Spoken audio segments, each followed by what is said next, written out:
Bom dia, pessoal do oitavo ano, tudo bem com vocês? Hoje a gente vai ter uma aula, uma continuação do capítulo que a gente veio falando sobre a formação do território americano, sobre as populações, né? Falamos de incas, de maias, de astecas, e hoje a gente vai dar continuidade a esse capítulo para finalizá-lo, tá? Então a gente vai conversar um pouquinho sobre os europeus dentro da América, como esses europeus chegaram aqui no continente americano. Então, pessoal, os europeus chegaram aqui na América por volta ali do século XVI, com a colonização do Novo Mundo, né? Nesse período aí, a gente tem a ocupação do território americano. E no final do século XV, a Europa ela tinha um comércio muito grande, muito intenso. Então, acabava-se que exigia-se muitas matérias-primas, novos consumidores. Eles viviam naquela época o capitalismo comercial. E aí, por isso, no século XV, se vê a necessidade de ocupar novas terras, buscar novos territórios, incorporar novos espaços para o capitalismo comercial para aumentar esse comércio mundial que existia na época. E a principal rota daquela época marítima era o Mar Mediterrâneo. Só que o Mar Mediterrâneo tinha um probleminha. Ele era dominado pelos italianos. Esses caras dominavam todo o Mar Mediterrâneo e impedia que populações de outros países, como Portugal, Espanha, França, entrassem nesse Mar Mediterrâneo e chegasse até as Índias, a Ásia, né, que tinha um comércio muito grande, principalmente com as suas especiarias. Então, isso acabava prejudicando o comércio de outros países da região da Europa. E aí, o que acontece? Os europeus dessas terras, desses países que estavam sendo prejudicados, começam a desbravar o oeste, desbravar o Oceano Atlântico em novas direções, em busca de novas rotas. E aí, acaba que Cristóvão Colombo, né, um genovês, ele era italiano, genovês, ele trabalhava para a Espanha. Ele, nas grandes navegações, que foi o nome que se deu a esse grande período da história, né, as grandes navegações, ele começou a desbravar o oceano e aí conquistar novas rotas marítimas, né? Tanto é que, buscando um novo caminho para a Índia, ele chega na América e descobre a América. Então, isso é um fato interessante da nossa história, porque aí se dá o início da ocupação do continente americano, né? A ocupação real do Novo Mundo.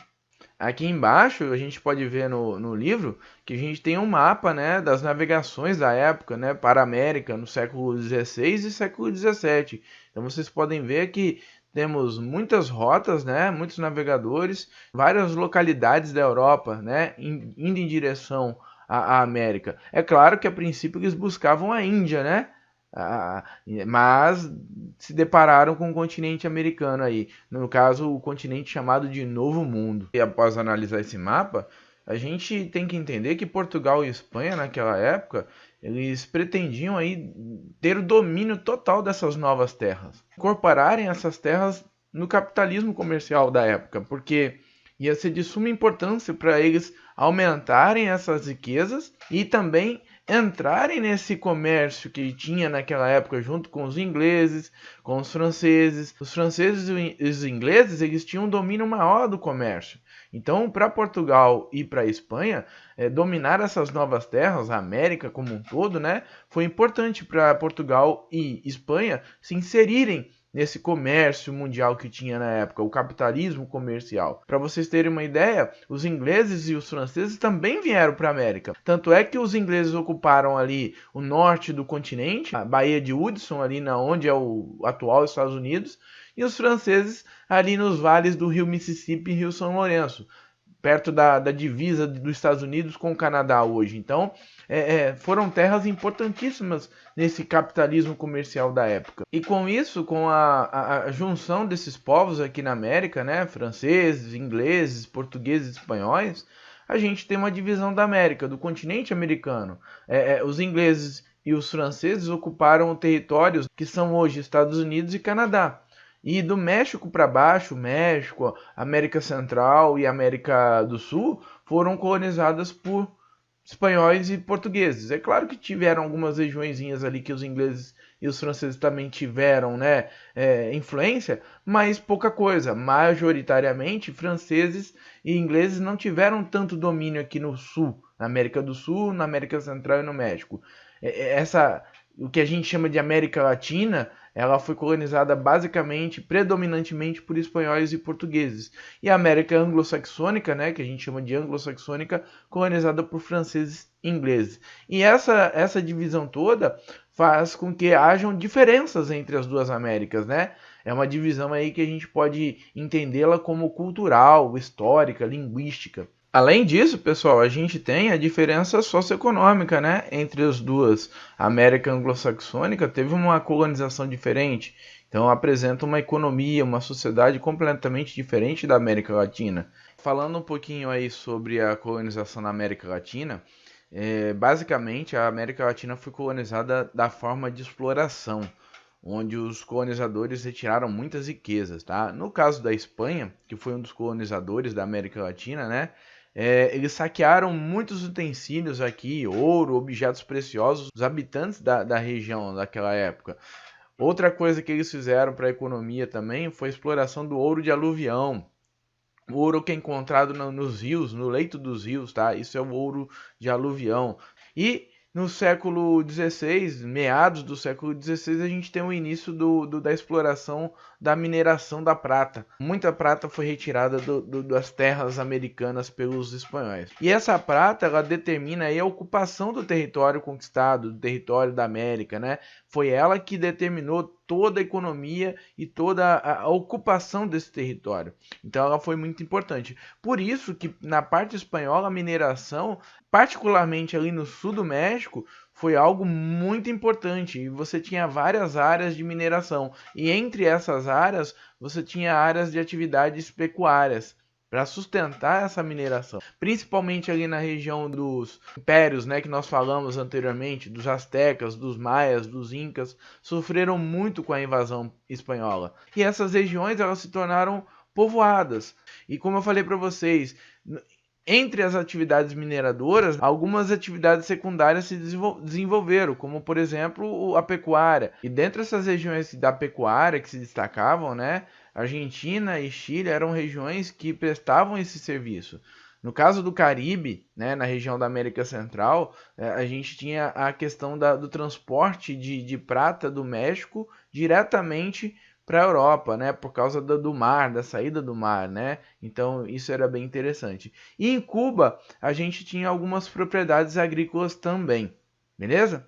Já na América Portuguesa, os povos, né, os indígenas, não tinham essa tradição, essa como manipular metais, né, minérios, ouro, prata e tudo mais. E Portugal não conseguiu também encontrar jazidas de ouro, não conseguiu encontrar esses minérios. E aí acabou que se interessou em ocupar as terras no interior para produzir atividades agrícolas. Então, no início, Portugal não conseguiu esses metais preciosos. E aí, quando Portugal resolveu investir no território, foi produzindo cana-de-açúcar. No primeiro momento, eles só tiram o pau-brasil. Foi um recurso muito utilizado pelos portugueses porque a madeira era muito valiosa na Europa. Só que aí começaram a plantar cana-de-açúcar. Foi o primeiro produto, né, cultivado pelos portugueses aqui na América. Então foi muito importante. Só que com o declínio do café, né, principalmente porque Portugal tinha uma concorrência muito grande com a Holanda nas Antilhas, que também produzia, né, foi descoberto o ouro em Minas Gerais. E esse ciclo do ouro foi importante porque durou até o final do século XVIII. Então foi um grande período onde a coroa portuguesa controlou demais a terra aqui. E aí, como resultado disso tudo, dessas atividades econômicas, o território brasileiro vai começando a se formar. Gradativamente ele começa a se configurar, chegando até o ponto atual que a gente tem hoje. E aí, como a gente pode ver aqui nos dois mapas, tem aqui o Brasil, economia no século XVI, a gente pode ver o Tratado de Tordesilhas aqui, o Brasil dividido, né? A gente pode ter uma noçãozinha aqui de que o Brasil também era espanhol. Boa parte do território brasileiro hoje se encontrava em terras espanholas, então é bem interessante. E aqui no mapa de baixo a gente tem a economia no século XVIII. 2 séculos após, vocês podem ver que a configuração do território brasileiro já se parece mais com a atual configuração. E aí, aqui do lado, você tem as atividades daquela época, né? O pau-brasil, a cana-de-açúcar, a pecuária, a mineração, as drogas do sertão, né? Que eram as especiarias retiradas na Amazônia, no norte do Brasil, e o algodão. A exploração da terra, basicamente, foi a mesma em toda a América Latina, tanto na espanhola quanto na portuguesa. Eram grandes propriedades monocultoras. Essas plantations, elas eram sustentadas por mão de obra escrava, indígenas, negros, todos eles escravizados, e toda a produção, né, dessa grande extensão de terra, toda essa produção era voltada para a Europa, voltada para Portugal e para a Espanha. As propriedades que eram mais afastadas, onde não tinha tanta fertilidade assim, alguns gêneros agrícolas eram produzidos para subsistência, o básico para atender à demanda da população, para se alimentar, as mercadorias necessárias. Na América Espanhola, essa atividade agrícola começou a se tornar importante a partir do momento que a prata perde o valor, diminui a exploração da prata, e aí essas atividades agrícolas começam a ganhar importância. Isso lá para o século XVII. No século XVIII, pessoal, essas áreas espanholas elas começam a se especializar em determinados produtos. Tudo isso para atender a demanda da Europa, porque a Europa passava pela Revolução Industrial, então necessitava de muitos produtos. Então você tem ali o açúcar, que se destaca na América Espanhola, principalmente nas Antilhas, na região da América Central e também no Nordeste brasileiro, o cacau na Venezuela, o fumo em Cuba e as peles, né, e o couro da pecuária que eram cultivados na Argentina. O México ainda se tornava minerador, era uma região ainda que praticava a mineração. Isso tudo na América Latina. Então a gente consegue entender um pouquinho de como foi a ocupação territorial e como foi colonizada a América Latina. Já na colonização da América Anglo-Saxônica, pessoal, foi totalmente diferente da Latina. A ocupação, a colonização foi de povoamento. Então, o que aconteceu? Lá para o século XVI, a região do norte da América, né, a América Anglo-Saxônica, ela praticamente foi ignorada pelos europeus. Ninguém queria saber. A partir do século XVII, aí acontece a imigração de ingleses da Europa vindos para cá. Primeiro, eles foram expulsos das suas terras na Europa, porque o governo lá queriam cultivar a terra para outra coisa, fornecer lã para a indústria, até porque a indústria de tecidos na Inglaterra estava crescendo. Segundo fator, as lutas religiosas. Muitos ingleses foram perseguidos, e aí os caras tiveram que sair de lá. E na América do Norte, como havia condições climáticas, naturais, semelhantes à Europa, os europeus começaram a vir para cá e ocupar essa terra, mas vinha para cá, para a América, somente os europeus dispostos a trabalhar, a produzir nessa terra. E aí eles tinham o desejo de se tornarem livres, acabar com a perseguição, né, com os problemas que eles encontravam na Europa, e aí acabaram vindo para cá. Em parte da América anglo-saxônica, a colonização foi de povoamento, como eu falei para vocês, mas esses imigrantes que vinham para cá, eles vinham com o intuito de permanecer no território, não era somente explorar, mas cultivar ali e permanecer, desenvolver uma vida ali. E isso aconteceu pelos ingleses no leste, ali na parte leste do território estadunidense, onde se formaram ali as 13 colônias britânicas. Foi aí que se deu origem ao território estadunidense, né? Mas isso é um pouquinho mais para frente. Nas colônias do sul, nessas 13 colônias que eu citei para vocês, as características naturais eram diferentes, era mais parecido com a zona tropical. Então, nessas áreas foi praticada a colonização de exploração, assim como na América Latina. Os produtos tropicais, né, foram importantes nessa área. E aí a gente tinha uma semelhança muito grande com as colônias latino-americanas. Você tinha grandes propriedades monocultoras, você tinha a questão da escravidão. O sul da América anglo-saxônica, nesse princípio, nesse início, ela teve uma colonização muito semelhante à América Latina. No norte e na porção central dessa América anglo-saxônica, o processo de colonização foi diferente. o que aconteceu? As terras não eram tão férteis assim. E aí as grandes lavouras extensivas não se fixaram, não deram continuidade. Até porque a questão natural das montanhas, os montes Apalaches, não favoreciam, né? E o clima também não favorecia essa questão da agricultura. Então foi uma colonização totalmente diferente. Então a gente pode ver claramente uma diferença no tipo de colonização das duas, né? Da América anglo-saxônica, que foi povoada, e da América Latina, que foi explorada. Só que, com uma observação, lá na América anglo-saxônica, as 13 colônias britânicas, elas foram divididas, né? As colônias do norte sofreram um povoamento, enquanto que as colônias do sul sofreram com a exploração.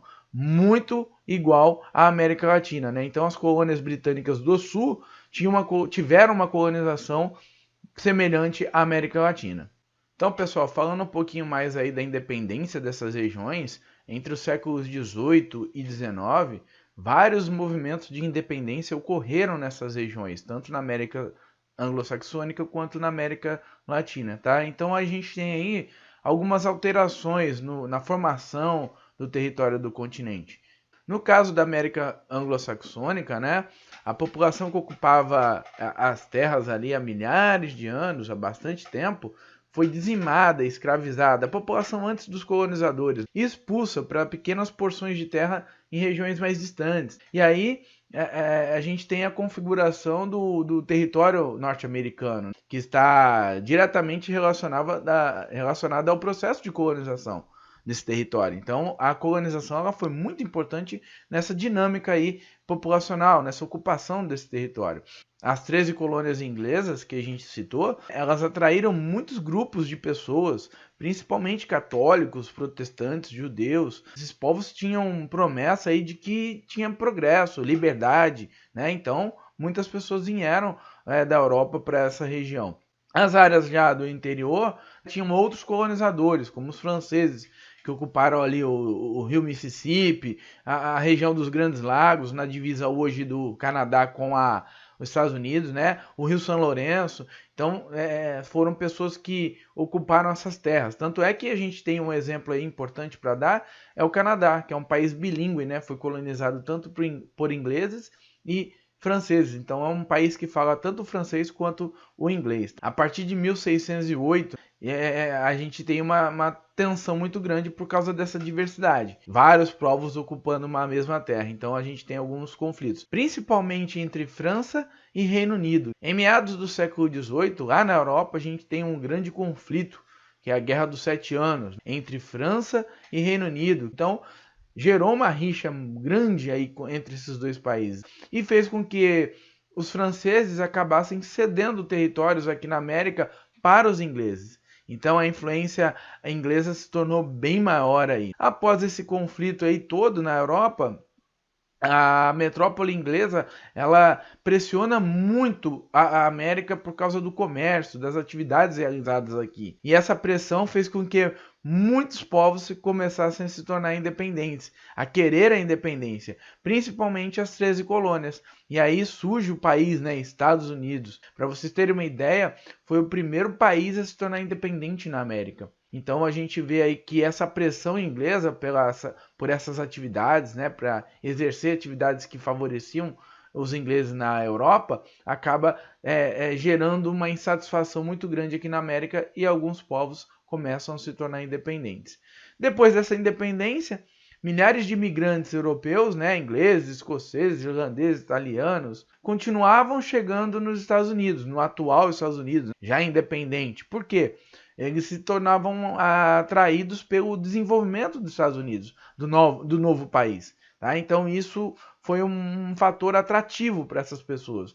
Então, nesse momento, a gente tem nos Estados Unidos um grande crescimento populacional. E aí, acaba que das 13 colônias do litoral leste, acaba que a população vai caminhando para o oeste, que a gente tem como nome a Marcha para o Oeste, um fato histórico dos Estados Unidos muito importante, porque em menos de 100 anos, os Estados Unidos saiu de 13 colônias para se tornar o território que é hoje, atual. Tá? Então foi um curto espaço de tempo.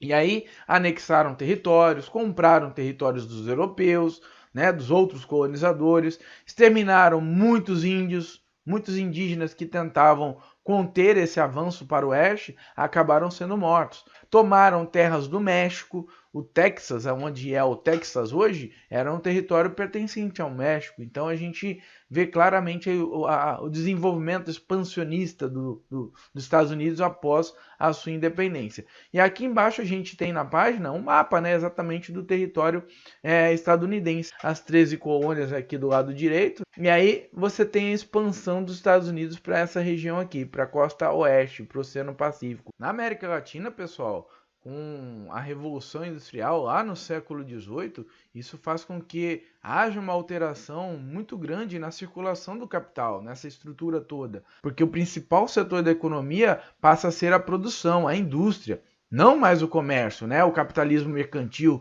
que a gente viu lá no início com as grandes navegações. A gente entra aí agora no capitalismo industrial, tá? Então, as indústrias na Europa começam a expandir os seus mercados. Não apenas nas colônias, mas nas colônias de Portugal e Espanha, né? Até porque a Revolução Industrial ela se inicia na Inglaterra, então as principais indústrias na época eram inglesas. Então elas não expandem somente nas colônias inglesas, e sim também nas portuguesas e espanholas. Então o que acontece nesse momento aí? Os governos português e espanhol tiveram que começar a fazer acordo, porque eles ainda estavam vivendo a era mercantil do comércio. Até porque Portugal e Espanha não eram industrializados, não se industrializaram, assim como a Inglaterra e a França, que viraram novas potências do capitalismo industrial. E aí essas nações começavam a defender o liberalismo econômico, ou seja, nada do Estado intervir, né? A economia, ela tem que ser livre. E aí Portugal e Espanha se viram numa situação complicada, porque eles tinham o domínio do comércio naquela época, mas como o capitalismo havia mudado, essa liderança, ela perde espaço porque o comércio agora é livre, tá? Tem uma liberdade maior. E aí, com essa pressão toda aí da Inglaterra, principalmente, né? Portugal e Espanha começam a apresentar um desenvolvimento pífio. Já não tinha lá na época manufatureira, com o comércio. E ainda mais agora com a indústria chegando. Então, para suprir as necessidades da colônia ia ficar complicado. Das colônias, né? Ia ficar bem complicado. E aí o que acontece? Esse fato todo, essa pressão toda, acaba descontentando todo mundo na colônia, principalmente a elite das colônias. E aí, né, acabam eclodindo aí os vários movimentos de independência pela América Latina também. Uma outra coisa interessante que aconteceu é a destituição do rei Fernando VII e a substituição por José Bonaparte, né, irmão do Napoleão Bonaparte, né, o imperador. Isso em 1808, desencadeia aí a luta pela independência nas colônias espanholas também. Então você tem aí a Espanha perdendo o seu rei por um francês. E aí acaba descontentando todas as colônias espanholas que acabam se tornando independentes também.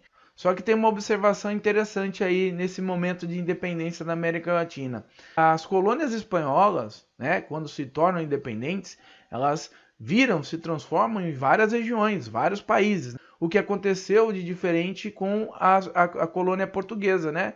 Que ao invés de se desmembrar em vários países, se tornou independente e virou um país só, que foi o Brasil. Essa foi a grande diferença aí das independências na América Latina, né? Nas regiões da América Latina. Bom, pessoal, essa foi a aula de hoje. Termino por aqui. Espero que vocês tenham gostado. Se cuidem e até a próxima aula. A gente se vê por aí. Tchau, tchau.